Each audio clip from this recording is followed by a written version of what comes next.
Dad, what's wrong with the telly?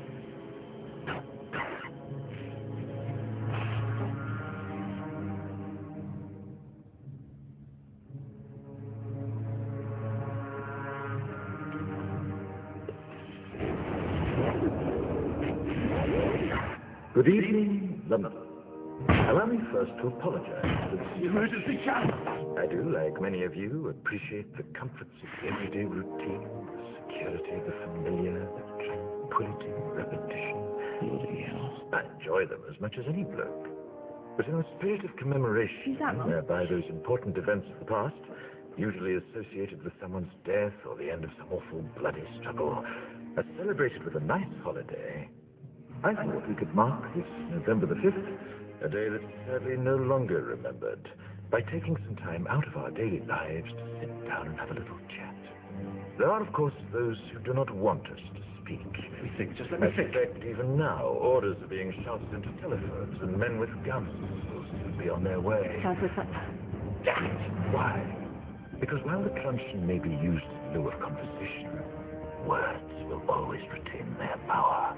Words offer the means to meaning, and for those who will listen, the enunciation of truth. And the truth is, there is something terribly wrong with this country, isn't there? You designed it, sir. You wanted it foolproof. You told me every television in London. Cruelty and injustice, intolerance and depression.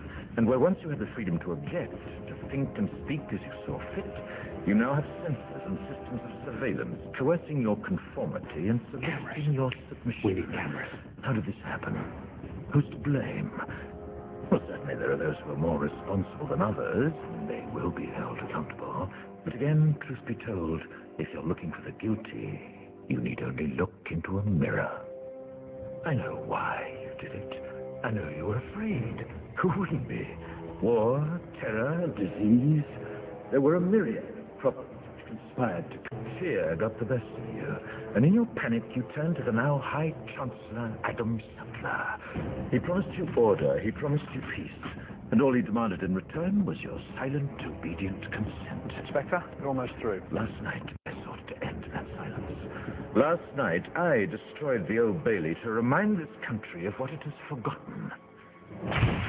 More than 400 years ago, a great citizen wished to embed the 5th of November forever in our memory.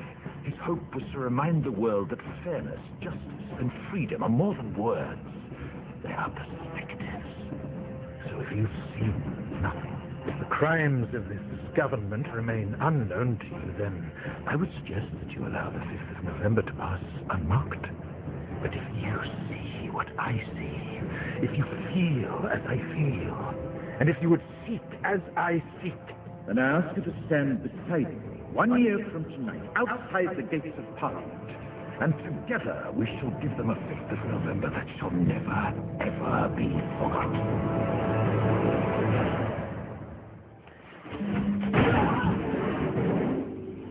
Kerosene fog. He's using our smoke machines. Cover the exits.